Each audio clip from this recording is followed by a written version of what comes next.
নমস্কার, আমার সহজ রান্নাবান্না চ্যানেলে তোমাদের সবাইকে স্বাগত জানাচ্ছি।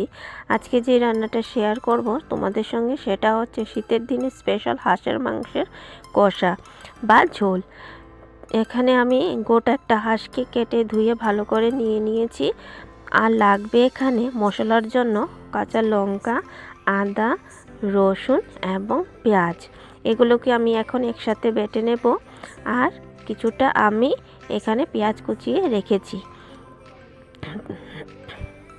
এখানে আমি সমস্ত মশলাগুলো একসাথে বেটে নিয়েছি। আর কড়াইটা গ্যাসে বসিয়ে দিলাম। কড়াইটা গরম হয়ে গেছে, তাতে এখন পরিমাণ মতো সর্ষের তেল দিয়ে দিলাম। তোমরা চাইলে সাদা তেলেও রান্নাটা করতে পারো, কিন্তু আমি মনে করি যে সর্ষের তেলেই রান্নাটা কিন্তু খেতে ভালো লাগে। এখন আমি এই তেলে ভেজে নেব লবণ এবং হলুদ দিয়ে এখনকার শীতে নতুন আলু কিন্তু খেতে খুবই দারুণ লাগে এরকম দিনে। আর এখানে উপর থেকে আমি পরিমাণ মতো লবণ এবং হলুদ দিয়ে দিচ্ছি। আলুটাকে একটু হালকা লাল করে ভেজে নেব এবং তার সাথে দিয়ে দেব সাদা মূলোগুলো। তোমরা কিন্তু এটাতে পেঁপে দিতে পারো, অনেকে কিন্তু পেঁপে দিয়েই খায়, আমরাও খাই, কিন্তু আজকে ভাবলাম একটু এটাতে সাদা মূলা দেওয়া যাক, কারণ মাঘ মাস পরে গেলে কিন্তু মূলো আর খেতে পারবো না। সেটাও খেতে কিন্তু খুব একটা যে বাজে হলো সেটা কিন্তু না, খেতে কিন্তু খুবই সুস্বাদু হয়েছে। তোমরা কিন্তু বাড়িতে অবশ্যই ট্রাই করে দেখতে পারো।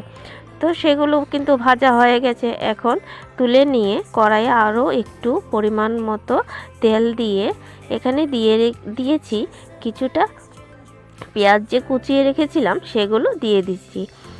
এখন পেঁয়াজটা একটু হালকা লাল লাল করে ভেজে নেওয়ার পর দিয়ে দিলাম কেটে রাখা মাংসগুলি এখন পেঁয়াজের সাথে খুব ভালোভাবে ভেজে নেব।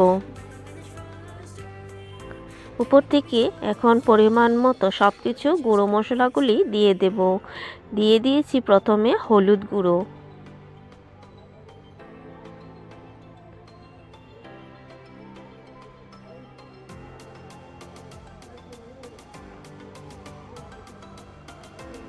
এখন জিরে গুঁড়ো, ধনে গুঁড়ো এবং লবণ সব একসঙ্গে দিয়ে মাংসের সাথে খুব ভালোভাবে এটাকে ভেজে নেব।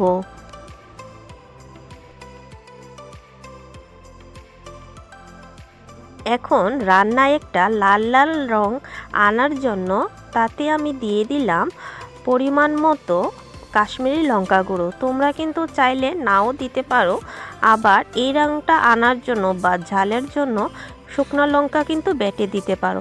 তো আমি শুকনো লঙ্কাটা দিলাম না, আমি শুকনো লঙ্কা দিয়েও রান্না করি, সেটা তোমাদের উপর নির্ভর করে। আর দিয়ে দিলাম স্বাদ অনুযায়ী লবণ। দেখো, দেখতে কিন্তু খুব ইয়াম লাগছে রান্নাটা, মনে হচ্ছে যেমন এক্ষুনি তুলে নিয়ে এক টুকরো খেয়ে ফেলি।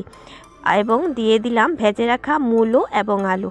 তোমরা ভাবছো এখন যে বেটে যে রেখেছিল যে মশলাটা সেটা কিন্তু দিচ্ছে না কেন, দাঁড়াও, আজকের এই রান্নাটা একটু অন্যরকম ভেবে আমি রেখেছি যে রান্নাটা করব।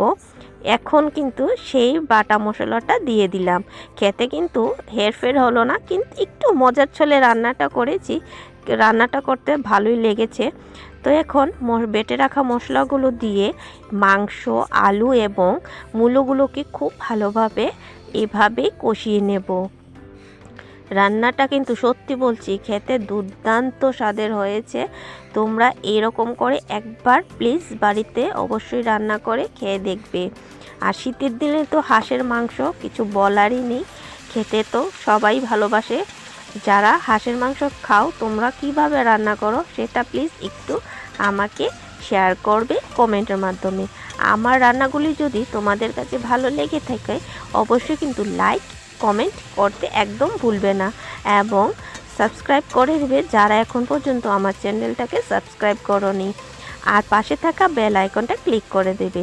আর সমস্ত বন্ধুবান্ধবদের কাছে শেয়ার করে একটু ছড়িয়ে দেবে, যাতে আমি আরও সামনের দিকে এগিয়ে যেতে পারি আর ভিডিওগুলি সবার কাছে যাতে পৌঁছে যায়। তো কথা বলতে বলতে এখানে কিন্তু মাংস কষানো আমার হয়ে গেছে। তোমরা কে কে কীভাবে রান্না করো কোনটা রান্না করো কিভাবে সেটা কিন্তু অবশ্যই জানাতে আমাকে ভুলবে না। আর আমাদের ত্রিপুরীদের কোন কোন রান্না তোমরা দেখতে চাও সেটা কিন্তু অবশ্যই কমেন্ট বক্সে জানাবে, আমি অবশ্যই সেটা দেখানোর চেষ্টা করব। কথা বলতে বলতে কিন্তু এখানে খুব ভালো করে রান্না আমার হয়ে গেছে। দেখো কি সুন্দর লাগছে।